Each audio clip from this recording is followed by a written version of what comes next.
नमस्कार दोस्तों, मैं आज सुबह सुबह आपके सामने ये वीडियो जो बनवा रहा हूँ उसका जो मेन कारण है वो पीएसीएल का मुद्दा है। और पीएसीएल इंडिया लिमिटेड जो कभी कंपनी हुआ करती थी उसमें मैंने 1996 से काम करना चालू किया था। लेकिन आज पीएसीएल जो है वो किस भंवर में फंसी ये समझ में नहीं आ रहा है हमें। वो सरकार के शिकंजे के कारण है या कंपनी की नीतियां खराब थी, आज बिल्कुल भी हमें समझ में नहीं आ रहा है। और मैं नहीं, मेरे जैसे और 30 से 40 लाख वर्कर हैं जो पीएसीएल में काम करते थे, अपनी रोजी रोटी कमाते थे। और कई मीडियाओं के द्वारा ये भी बताया गया है कि पीएसीएल में काफ़ी तगड़ा कमीशन एजेंटों को दिया जाता था, जो वर्कर थे उनको दिया जाता था। लेकिन आप लोगों को ये एक हैरानी वाली बात होगी कि पीएसीएल में 3 से 5% का कमीशन दिया जाता था, जो मैंने गेन किया है हमेशा। 2000 से लेके तो 2013 बल्कि 14 तक मैंने काम किया है, मार्च तक। तो दुख की बात यह है, मेरी माननीय जो प्रधानमंत्री हैं मोदी जी, इनसे मैं इनके कामों से मैं बहुत खुश हूँ। लेकिन कहने की बात यह है कि जब मेरी उम्र 18 साल थी तब से मैं बीजेपी का वोटर रहा हूँ। लेकिन पता नहीं क्यों अब दिल में एक हुक सी उठती है। क्या कहूँ इसमें, माननीय प्रधानमंत्री जी इस मुद्दे पे अपना ध्यान क्यों नहीं दे पा रहे हैं, समझ में नहीं आ रहा है। क्योंकि पीएसीएल का जो मामला है वो छोटा मामला नहीं है। मैं माननीय मोदी जी से कहूँगा कि साहब, इसमें 6.25 करोड़ ग्राहक हैं और हम जैसे 30 से 40 लोग वर्कर हैं। अब 6.25 करोड़ लोग इफेक्टिव हैं जो वर्क करते थे, जिनका निवेश है, जो कि लगभग 6.25 करोड़ वर्करों को मिला के हो जाता है। यदि हर घर से 4 लोग भी इफेक्टिव होते हैं, जो वर्कर है उसकी पत्नी, माँ, बाप या उसके बच्चे, तो 30 से 40 करोड़ लोग भारत के प्रभावित हैं कहीं ना कहीं इस पीएसीएल के पूरे मैटर से। तो माननीय मुख्यमंत्री जी, आप ये समझिए कि यदि 30 से 40 करोड़ लोग इस चीज़ से परेशान हैं, तो आप पिछले 3 साल से इस मैटर पे ध्यान क्यों नहीं दिलवा पा रहे हैं। आज पीएसीएल एक सिस कंपनी हो गई है। माननीय जो सुप्रीम कोर्ट है उनने बोल दिया है कि ठीक है, वो एक सिस कंपनी है, एक कलेक्टिव इन्वेस्टमेंट स्कीम चलाती है, इसलिए डिफ़ॉल्टर है कंपनी। तो सेबी ने पूरा तो प्रॉपर्टी जब्त कर लिया है पीएसीएल का। अब आज से पिछले साल तक पीएसीएल की जो प्रॉपर्टी थी उसका लगभग 2.25 लाख करोड़ का मूल्यांकन होता रहा है। कई बार मैगजीन में भी आया, कई बार न्यूज़पेपर में भी आया, मीडिया में भी बताया गया। लेकिन ये बात समझ में नहीं आ रही कि 60,000 करोड़ रुपए देने में सरकार को क्या हिचक हो रही है। आज हम लोगों की ये हालत हो गई है कि जो अच्छे खासे हम लोग जो 40-50 लाख लोग जो भारत में अच्छे से रोजी रोटी कमा रहे थे, लगभग बेरोजगार हो गए हैं। इसके अलावा ठीक है, मैं मानता हूं कि कंपनी कहीं डिफ़ॉल्टर होगी, क्योंकि हमारे यहाँ जो हमारा न्याय व्यवस्था है, हमारा न्यायपालिका है, वो गलत नहीं हो सकता है।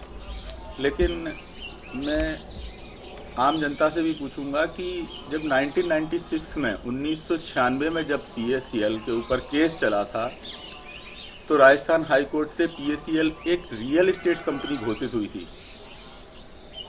तो मैं मुख्यमंत्री जी से, जो हमारे मध्य प्रदेश स्टेट के हैं, उनसे, और हमारे जो देश के सर्वोपरि माननीय प्रधानमंत्री जी हैं और हमारे महामहिम राष्ट्रपति जी हैं, इनसे मैं एक बात पूछना चाहूँगा कि हाई कोर्ट, जो राजस्थान हाई कोर्ट था, उसमें भी तो जज ही बैठते हैं ना।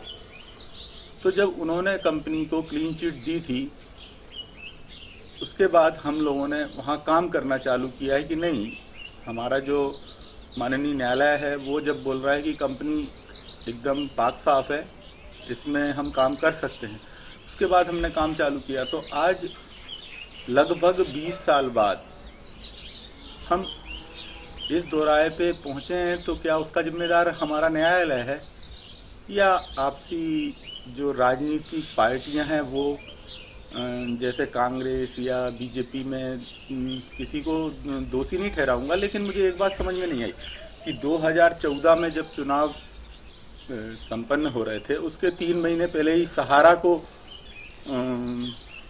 को बैंड कर दिया गया। आज भी इसके ऊपर केस चल रहा है।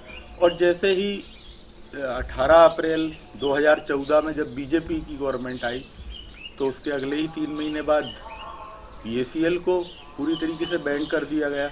तो कहीं ना कहीं ये भी संशय उठता है कि आपसी पार्टियों की रंजिश से कहीं आम जो भारत के 40 करोड़ लोग हैं वो तो प्रभावित नहीं हुए हैं। मैं इस और ध्यान दिलाना चाहूँगा कि जब न्यायालय ने उस चीज़ को क्लीन चिट दे दी है उसके बाद में ठीक है कंपनी डिफ़ॉल्टर है, हमने माना कंपनी डिफ़ॉल्टर है। 2011 में जो PACL के CEO हैं ज्योति नारायण जी थे, उन्होंने दूरदर्शन जो कि सरकारी चैनल है, गवर्नमेंट चलाती है उसको, उस पर आके अपना क्लैरिफिकेशन दिया। उनने पूरी संपत्ति का ब्यौरा दिया, सब कुछ दिया। तब न्यायालय ने ये नहीं बताया कि आप सरकारी चैनल पे एक डिफ़ॉल्टर कंपनी का क्लैरिफिकेशन नहीं दे सकते। इसके अलावा एक चीज़ और भी इसमें है कि जब अभी 2014 में जब कंपनी को बैंड किया गया था तो कंपनी की तरफ से जो वकील थे उन्होंने कई बार पूरे मैटर को कि 6.25 करोड़ कस्टमर हैं, हम 90 दिन में पैसा नहीं दे सकते हैं, इसके लिए हमें कम से कम 3.5 साल चाहिए। जब कंपनी ने इस बात की दलील कई बार रखी, सुप्रीम कोर्ट में भी रखी,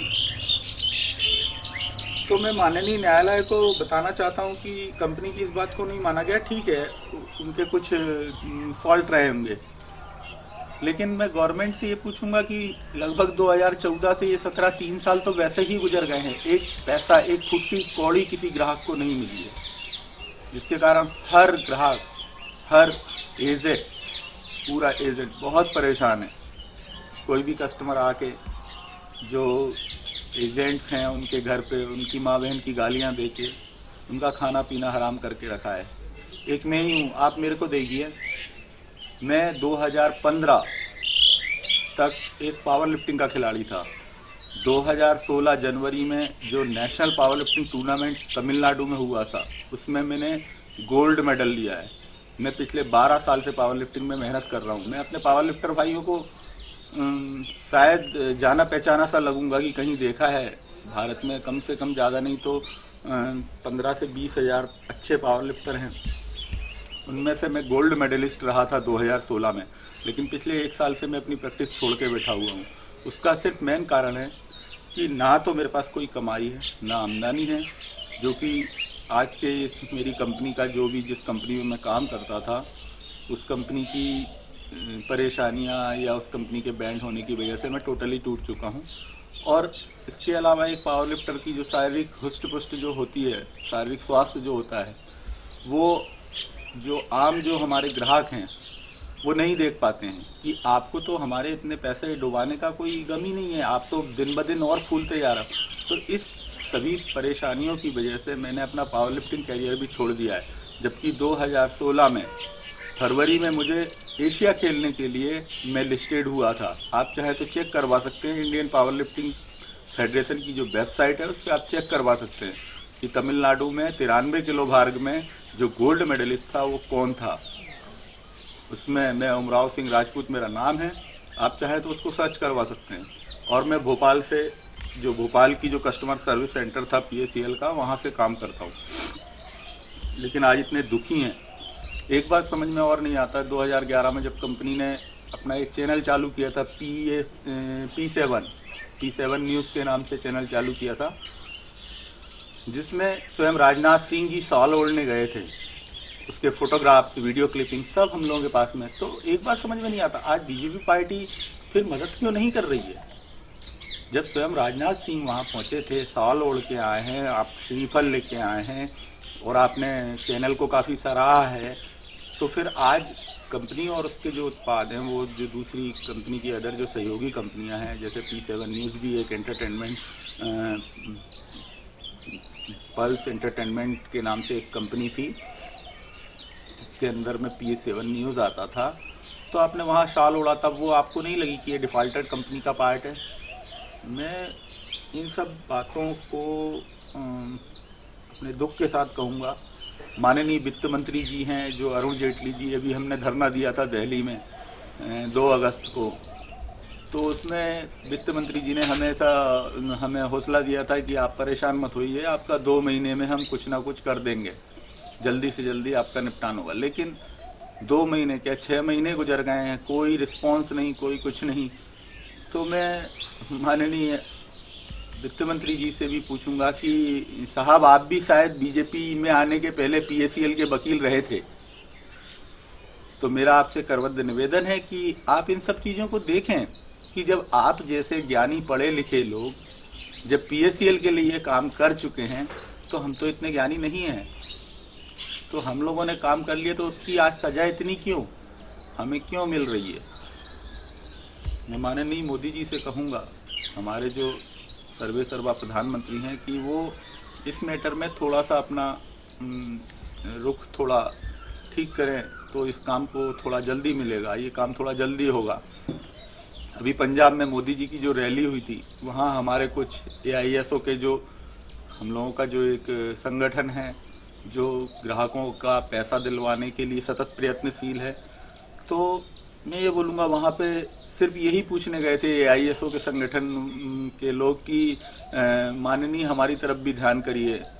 तो वहाँ पे जो थोड़ा हो हल्ला हुआ, उसमें जो पुलिस टीम थी पंजाब पुलिस, उनने पता है सभी AISO के कार्यकर्ताओं को उसी दिन हवालात में जेल में डाल दिया। उसको उनमें से कुछ को उसी दिन और कुछ को अगले दिन छोड़ा गया। तो ऐसा क्यों? अभी हम भीख नहीं मांग रहे हैं, हमने जो पैसा इन्वेस्ट किया है वो सरकार के पास में उसकी पूरी प्रॉपर्टी सीज है, तो फिर सरकार को चाहिए कि पैसा दे। अभी सरकार यदि ये बोले कि वो जब जमीनों की बिक्री होगी तब दे, अरे भैया आप अपने अकाउंट से दिलवाइए। जब आपने पूरी संपत्ति सीज करके रखी तो आप अपने अकाउंट से दिलवाइए, आप बेचते रहिए, जब बिक जाए तब आप अपने सरकारी खाते में वो पैसे को रख लीजिए। तो ये बात समझ में नहीं आ रही है कि गवर्नमेंट का 1 साल में 1 सवा साल में 2014 से रेगुलर वो तो उस जमीन का वैल्यूएशन नहीं करवा पाई है कि कितना उस जमीन का वैल्यूएशन है। तो मैं बड़े दुख के साथ ये बोलूँगा कि हमारे जो संगठन है, काहे का संगठन है साहब, बस दुखी लोगों का एक समूह है, एक झुंड है जो आस लगाए बैठा है मोदी जी से कि कुछ करेंगे, मोदी जी इस मैटर में कुछ इंटरफेयर करेंगे। तो मैं पिछले 1 साल से देख रहा हूँ, माननीय सर्वोच्च न्यायालय ने जब बोला था पिछले साल 2016 में जनवरी में 2 जनवरी या 2 फरवरी, शायद 2 फरवरी को बोला था, अभी मेरे को डेट याद नहीं है, कि ठीक है PACL की पूरी संपत्ति यदि सेबी ने जब्त कर ली है तो उसको तुरंत बिकवा के 6 महीने के भीतर पैसा दे, 2 अगस्त तक पैसा दे दें। लेकिन 2 अगस्त को हम दिल्ली में 1.5 से पौने 2 लाख लोग इकट्ठे हुए, लेकिन मजाल है कि कोई भी हिल जाए। आज 2 अगस्त तो बहुत दूर की बात है साहब, 2017 का अगस्त आने वाला है, लेकिन एक किसी बंदे को, एक किसी भी आदमी को या किसी भी निवेशक को, किसी भी पीड़ित को 1 रुपया तक नसीब नहीं हुआ है। जो उनके लाखों रुपए उसमें दबा के रखे हुए हैं, जो प्रॉपर्टी में दबा के रखे हुए हैं जैसे तैसे। तो मैं निवेदन करूंगा कि इसको थोड़ा संज्ञान लें कि ये जो पूरा मैटर है इसमें कम से कम 30 से 40 करोड़ लोग प्रभावित हैं। तो मैं हमारे जो माननीय कर्मठ जो प्रधानमंत्री जी हैं उनसे बिल्कुल हाथ जोड़ के विनती करूंगा कि आप सहायता के लिए आगे आएँ, क्योंकि हमारे जो 30-40 लाख लोग जो PACL में काम करते थे उनमें से कम 20% लोग, लगभग 3 से 6 लाख लोग पीड़ित हो के, लोगों के ताने सुन के, अपनी गरीबी से, अपनी परेशान यातनाओं से मानसिक विक्षिप्त हो चुके हैं और कम से कम 60 से 70 लोग आत्महत्या कर चुके हैं। तो मैं मोदी जी से पूछूंगा, आप कब जागेंगे, कब हमारी इस व्यथा को ठीक करेंगे? आप चाहें तो मेरे पास आके एक एक चीज़ पूछ सकते हैं, या यदि मैं सरकार के खिलाफ कुछ बोला हूँ या कुछ भी आपको लगा हो कि मेरी बातें गलत हैं, तो आप प्लीज़ देखिए और मुझे भी अंदर करवा दीजिए जेल में, ताकि पब्लिक आके तो मुझे नहीं रोज रोज की गालियां नहीं देंगी। क्योंकि मैं इतना कायर नहीं हूँ कि मैं आत्महत्या करूँ या कुछ भी ऐसा काम करूँ। और मैं अपने जो PACL के जो काम करने वाले जो भाई हैं, उनसे भी मैं निवेदन करूंगा कि वो ऐसा कोई कदम ना उठाए जिससे उनके परिवार को विक्षिप्तता का सामना करना पड़े, या उनके परिवार को बाद में इससे भी ज़्यादा बड़ी परेशानी हो। तो मैं यही कहूँगा।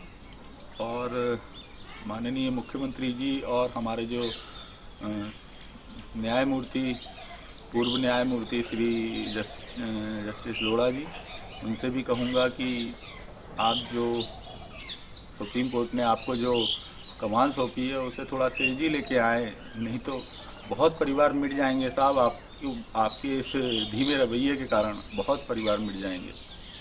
बहुत मतलब एक दो परिवार की बात नहीं कर रहा हूँ, लगभग 25 लाख परिवार मिट जाएंगे। तो इसी आशा के साथ कि प्रधानमंत्री जी शायद हमारी बात सुने और इस पर थोड़ा सा ध्यान दें, क्योंकि ये भारत की ज़्यादा नहीं तो 30 से 40% जो आबादी है उसका दर्द है। तो मैं आपसे निवेदन करूंगा कि